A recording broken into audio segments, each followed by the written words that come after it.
জমিনের উপরে সবচেয়ে নিকৃষ্ট ব্যক্তি কারা জানেন? একমাত্র আলেম সমাজ। খুবই নিকৃষ্ট, খুব খুব। আলী হাসান ওসামা নিকৃষ্ট একটা কাজ করেছেন, একটা ফিতনা ছড়িয়েছেন।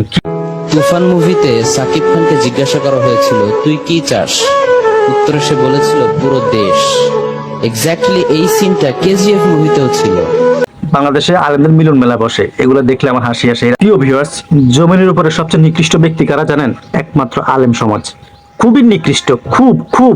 এই দুনিয়ার মধ্যে যত মানুষ আছে তাদের মধ্যে সবচেয়ে নিকৃষ্ট ব্যক্তি হচ্ছে আলেম সমাজ। কিভাবে? আসুন আমরা ভিডিওতে বিস্তারিত আলোচনা করব। প্রথমে আসুন আবু আব্দুল্লাহ মুহাম্মদ। এই ব্যক্তি, তাকে যারা আলেম বলে তাদের মাথায় সমস্যা আছে। ও কিসের আলেম? ও সমাজের মধ্যে যুবকদের ভিতরে নব্য ফিতনা সৃষ্টিকারী ব্যক্তি। সে দাড়ি টুপি পাঞ্জাবি পরে সে আলোচনা করে মুভি নিয়ে। তুফান মুভিতে কি ঘটেছে, কেজিএফ মুভিতে কি ঘটেছে, এইসব বিষয় নিয়ে সে আলোচনা করছে এবং কেজিএফ এবং তুফান মুভিতে কি পার্থক্য রয়েছে সে সেটাও বলে দিচ্ছে। তাহলে সে অবশ্যই মুভি দেখে। তো প্রিয় ভিউয়ার্স, এই আবু আব্দুল্লাহ মোহাম্মদের বিরুদ্ধে মামলা করতে যাচ্ছেন মিরপুর একটি মাদ্রাসার পরিচালক ফয়জুল্লাহ মাহমুদ। কেন? তিনি কেন সমাজের ভিতরে এভাবে ফিতনা সৃষ্টি করছেন, যুবকদেরকে নষ্ট করছেন এবং তিনি ভুলভাল বক্তব্য দিচ্ছেন, কারণে তার বিরুদ্ধে মামলা দিবেন। তো ওনাকে অনেকবার ফোন দিয়েছেন, ওনাকে ফোনে পাওয়া যায়নি। মানে আবু আব্দুল্লাহকে ফোন দিয়েছেন ওই মিরপুর মাদ্রাসার ওই পরিচালক, কিন্তু ওনাকে ফোনে পাওয়া যায়নি। আচ্ছা, যাই হোক, এই বিষয় গেল। এবার আসুন, আমরা প্রায় সময় দেখি যে চরমোনাই কর্তৃক বাংলাদেশে আলেমদের মিলন মেলা বসে, এগুলো দেখলে আমার হাসি আসে। এরা জাতীয় ইস্যু নিয়ে কথা বলে, বিভিন্ন বিষয় নিয়ে কথা বলে, রাষ্ট্রীয় বিষয় নিয়ে কথা বলে, ভালো কথা এগুলি। কিন্তু এবার আসুন, আমরা কয়েকদিন থেকে দেখতে পাচ্ছি যে শিল্পী মশিউর রহমানের একটা গান নিয়ে অনেক তর্ক বিতর্ক চলছে। তো মশিউর রহমানের এই গানকে কেন্দ্র করে আলী হাসান ওসামা একটি নিকৃষ্ট একটা কাজ করেছেন, একটা ফিতনা ছড়িয়েছেন। কি? গত 4 বছর আগে জামাতের একজন বক্তা কবির বিন সামাদ, তিনি দাড়ি টুপি নিয়ে কটাক্ষ করেছিলেন, একটু খারাপ মন্তব্য করেছেন এবং তিনি এই ভিডিওতে খারাপ মন্তব্য করার পরে কিন্তু তিনি লাইভে এসে ক্ষমা চেয়েছেন। সেটা কিন্তু আরো 4 বছর আগের ভিডিও।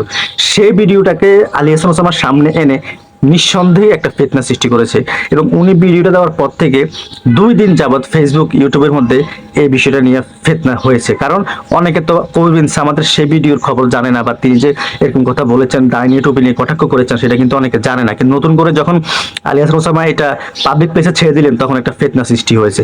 আমি আরো দেখেছি যে আলী হাসান ওসামা বিভিন্ন বিষয় নিয়ে এরকম মানে উনি মাঝে মাঝে এভাবে ফিতনা সৃষ্টি করেন। প্রিয় ভিউয়ার্স, এবার আসুন, আমরা কিছুদিন আগে দেখতে পেয়েছি যে শায়েখ আহমদুল্লাহ এবং তাহিরির মধ্যেও অনেক দ্বন্দ্ব, তর্ক বিতর্ক গিয়েছে একটা বিষয় নিয়ে। তো প্রিয় ভিউয়ার্স, দেখেন এইভাবে কিন্তু একজন আলেম বিরুদ্ধে এখন আর আলেমদের ভিতরে মতবিরোধ নেই, মতবিরোধটা এখন দুশ্মনে পরিণত হয়েছে। এখন একজন বিরুদ্ধে মামলা করছে। আমরা তো মাঝে মাঝে এমনও দেখি যে আলেমদের উপর হামলা করা হচ্ছে, আলেমদেরকে আহত করা হচ্ছে, আলেমদের গাড়িতে হামলা করা হচ্ছে।